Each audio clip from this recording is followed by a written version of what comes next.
Hello again. So, for our topic, the second topic I'll be discussing with you is, of course, section 6, which is about removing and treating corrosion.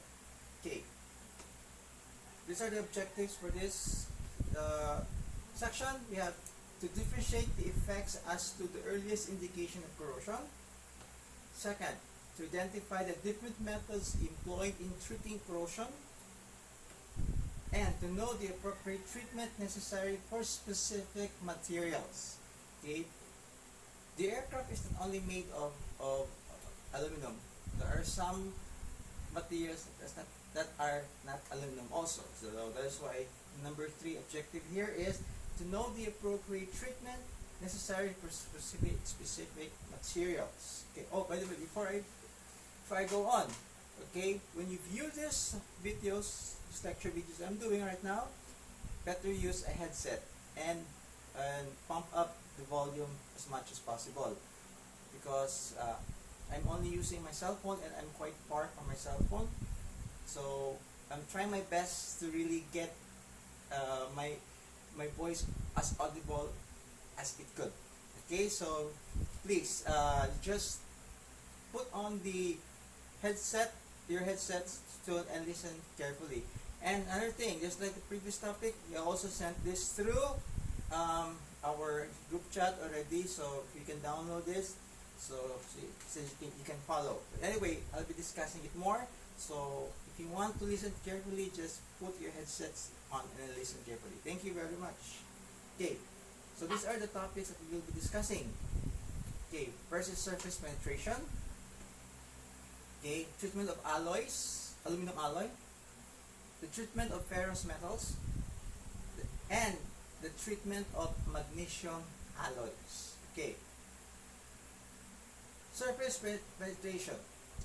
The very first thing to do in any other treating of corrosion is, of course, do some thorough cleaning. Okay, but it's just not simply cleaning with just soap and water. It's different. Okay, you cannot use that. Or initially you can use that, but what is very important is using a different type of cleaning material. Okay, the first and most important step of corrosion control is a thorough cleaning of your airplane or aircraft. Okay. Like I said, you cannot just use any soap and water. You have to use an emulsion type of cleaner that meets the military specification, the MILC-C-25769 specification. Will do an excellent job in removing grime, dirt, exhaust, residue, or dried oil and grease deposits. Okay?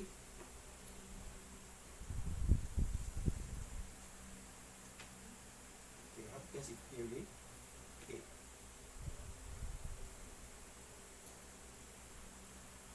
The aircraft should be parked on a wash rack. I mean, there are parts probably where that is.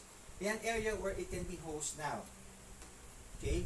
It should be in an area where the sun will not dry before the cleaner has had time to penetrate the film.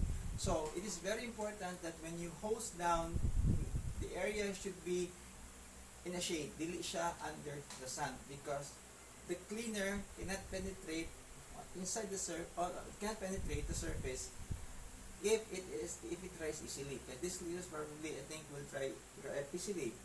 Okay, so a ratio you cannot just apply the cleaner away. You have to mix it with water.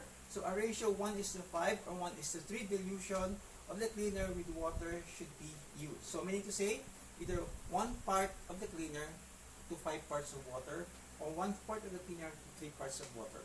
Okay.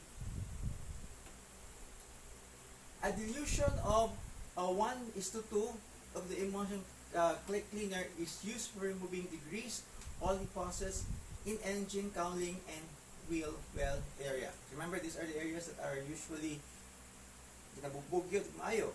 Okay, so a dilution of 1:2. So 1 part of the cleaner and 2 parts of the emulsion. So the stronger it is, the better, because it can remove the grease or oil deposits in the engine and in the wheel wear area. Okay. For stubborn exhaust, same thing. Okay, but the difference is that you also have to add a certain, instead of water, so 1:2, so instead of water, you add a bar salt or kerosene. It's required. So the creamy emulsified mixture is then applied to the surface. Okay. After completing cleaning the surface, the damage must be assessed and a decision is made whether what action to take. So very important yun ang cleaning because it is in the cleaning that you can assess what type of action to take. Okay? Okay, all corrosion products must be removed as soon as they are discovered because corrosion will continue as long as they remain on the surface.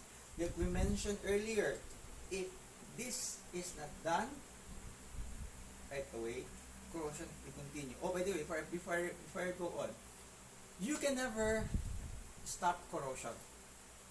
Okay, corrosion will still be there. Okay, but you can control the corrosion. You can never prevent corrosion in an aircraft, but you can control it. Okay, so this is what it means actually here. Okay, so then you do paint removal. Okay, it's very important because on the surface of the paint it may seem good, but not this is so along the paint. Sige, pinturahan rather. So corrosion on the painted surface cannot be inspected thoroughly without first removing all the paint. So take note, all the paint has to be removed thoroughly. Okay. Before using a paint remover, first test it on a piece of metal that is similar to the ones you're working on. If it does not have any adverse effect, then it is safe to use. So like I said, dili ka basta-basta makagamit ito sa paint remover. Okay? You cannot use a simple, okay, I want to use this now. You first have to test it on the same material that you're working on. Remember, each material has a different effect. Okay? It has a different reaction to the paint remover. So remember, test it first on a surface, on a material that is similar to what you're working on, or the same rather. Okay, so areas that are not to be stripped should be masked or covered to prevent the stripper from coming in contact with these areas. So this area is not to be, the paint is not to be removed in that area, then you have to cover it with a